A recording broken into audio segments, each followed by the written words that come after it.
গায়ে হলুদের একটা দাওয়াত পেলাম আর আমি খুব সুন্দর ডেকোরেশন করতে পারি, তাই আমার উপরেও একটা দায়িত্ব দেওয়া হলো। তো আমি কি রান্না করব সেটা ভেবে পাচ্ছিলাম না। তো ঘরে দেখলাম পোলাও চাল আছে আর ফিরনি যেহেতু হলুদে সবাই রান্না করে, তাই ভাবলাম আমি একটু অন্য কিছু করি। সো আসসালামু আলাইকুম, hello everyone, welcome to my new recipe blog. আমি প্রথমে 1 কাপের মতো পোলাও চাল নিয়ে সেটাকে ধুয়ে কিছুক্ষণ পানি ঝরা দিয়ে রেখেছিলাম, দেন সেটাকে সিদ্ধ হওয়ার জন্য চুলায় বসিয়ে দিয়েছি।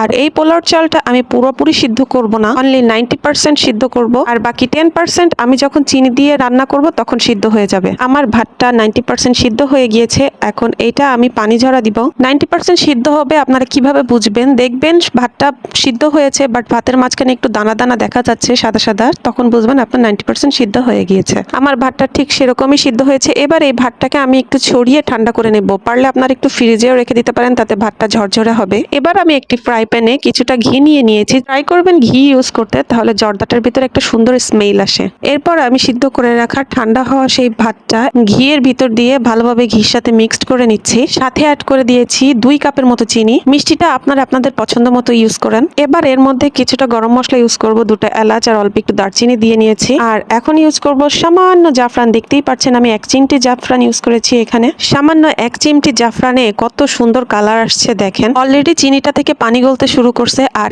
এই চিনি গলা পানি দিয়ে আমার বাকি ভাতটাও সিদ্ধ হয়ে যাবে। আপনারা যদি প্রথমেই ভাতটাকে 100% সিদ্ধ করে নেন, তাহলে যখন চিনির মধ্যে দেবেন চিনি থেকে পানি বেরে ভাতটা একদম দলা দলা হয়ে যাবে। সো ওটা খেতে আর ভালো লাগবে না। যাই হোক, এরপরে আমি অ্যাড করে দিলাম কিছুটা কিশমিশ। কিশমিশটা আমি অনেকক্ষণ পানিতে ভিজিয়ে রেখে নরম করে দেন এটার মধ্যে দিয়েছি। এবার এই চিনির পানিটা না টানা পর্যন্ত আমি ভাতটা নাড়তে থাকবো। পানিটা অনেক টেনে গেছে আর জর্দাটা আঠালো ভাব চলে আসছে। তো এই অবস্থায় আমি জর্দাটা নামিয়ে নিব।